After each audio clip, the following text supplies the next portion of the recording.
Hey guys, I'm Blaine McIntosh. I'm a center fielder for the New York Mets, and we're watching some throwback reels.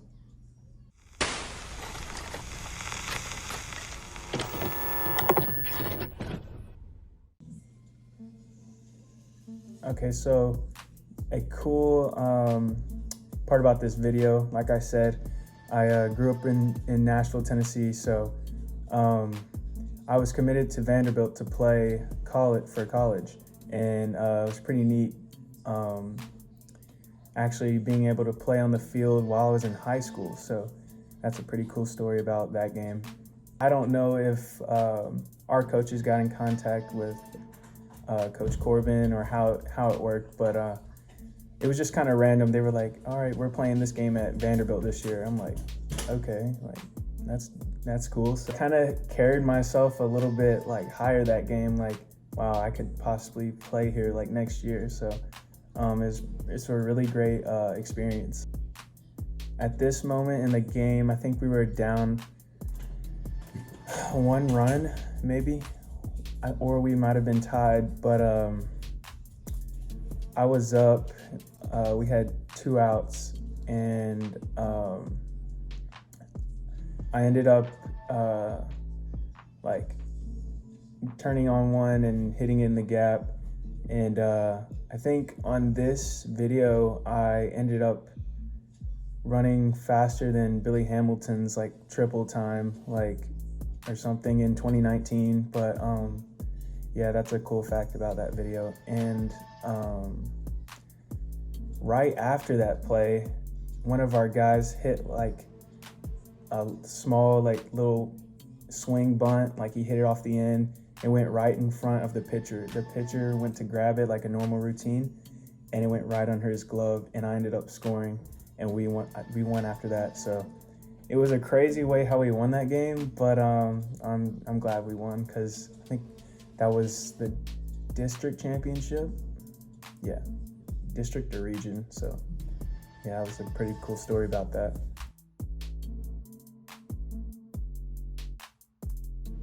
I'd say so, because no one believed we were gonna go like even to the district championships. Well, I really didn't either, because we, like, compared to the other teams, we were like nothing compared to them. And so yeah, I guess we just all came together like really well towards the end. And so that it's like stuck in my head, like winning, because that team like ruled us during the season. So it was always like great, like beating a team like that.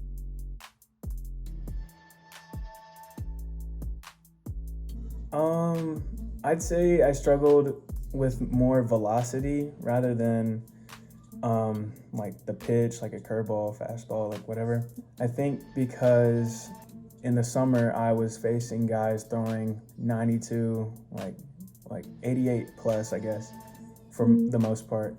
And I get to high school and most of the guys are throwing 80 below. So you kind of have to like rewire your mind to like wait on a ball, because in travel ball, you're geared up ready to hit 92. So you're like all like ready. But in high school, you kind of have to wait a little bit longer, because it's coming way slower. So I think that was the biggest thing for me, just telling myself to wait and not like try to go after it too early. So cool story about this one. This was to get to the district championship, and this team had beat us like by an extreme amount of runs, like 11 to something. Like, it was bad. And we got put in the losers bracket, had to beat 2 teams to get back up, and then beat them 2 more times. So that was the final game that we played them. We had beat them the first game 2-1, I believe, and that game it was 2-2, and it was the bottom of the 6th, and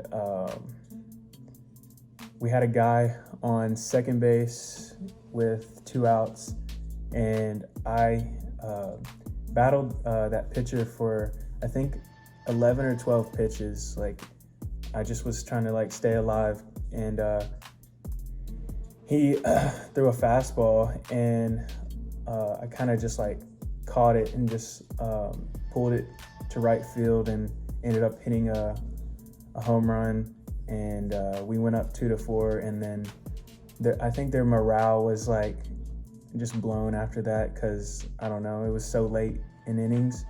So we ended up winning that game. I wish it was a walk-off, but I'll take that too. Okay, so yeah, okay, this is when I started going to Sycamore High, and I think this was my very first year playing there. And yeah, you could probably see like I had just started growing like a lot more, and so I was kind of like grow into my like body, I guess, because I went the year right before then I was 5'6", 130 pounds, and then that season I was, I think, 6 foot or 6'1", so I was like kind of like linky, like, so yeah, these are, oh yeah, I haven't seen that in a long time. And most of those were like kick returns. I used to kick return for Sycamore High, and I mean, I wasn't bad. I feel like I could have done something with football, but I obviously took the baseball route. So yeah, I'm kind of glad I did that. Yes, because I don't mean to like sound like cocky or anything, but I thought I was good at football, just by like when I grew up, I was like the star player or whatever, and like got like the MVPs and stuff. So I thought in my head like football is like where I'm going like in the future. And then I just was doing football and baseball, and then baseball happened to be like my sport, I guess I chose to go with.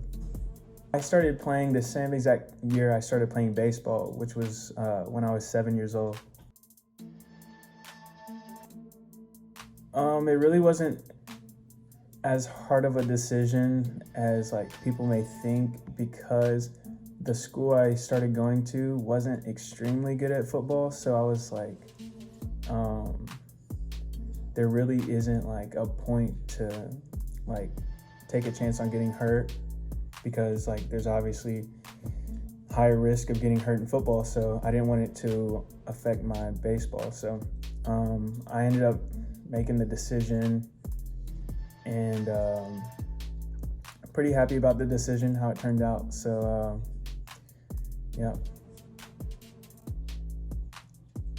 Okay, so this is we're playing the school called White House, and I tried going left, and there was like a big like mountain of guys right there. So I stopped immediately and then started like booking it to the right, and I ended up getting to like, I think, the 50. But that's a kind of a funny story about that, because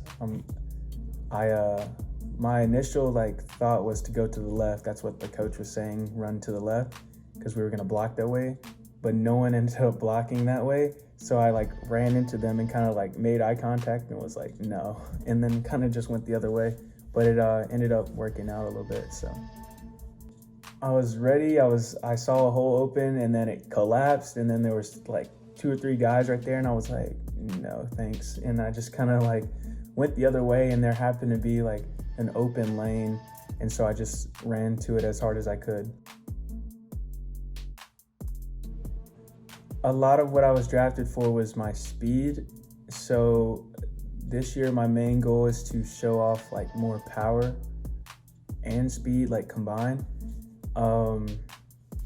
I've been working like all off season on just like having a controlled swing that is like powerful and not just like kind of like a contact swing, what I've been like known for, I guess. And it's definitely working now a whole lot more than it did last year, for sure. Like there's a huge gap between there. And But yeah, that's what I'm mainly working on is swinging for power and not so much as contact, because it was kind of like a mental thing. It wasn't that I wasn't trying to like swing hard, because in high school, like I said, guys were throwing like what 90, I mean not 90, 80. So I was being able to be lax, like sit back. 2 weeks later, after my high school season, 2 or 3 weeks later, I'm playing in my first pro game, and I'm like, this is like crazy. So yeah, I think it was just the mindset and the adjustment that I had to make for myself. But yeah, that's mainly what I've been working on. Hey guys, I'm Blaine McIntosh. Thank you for watching Throwback Reelz, and keep up with ESQ.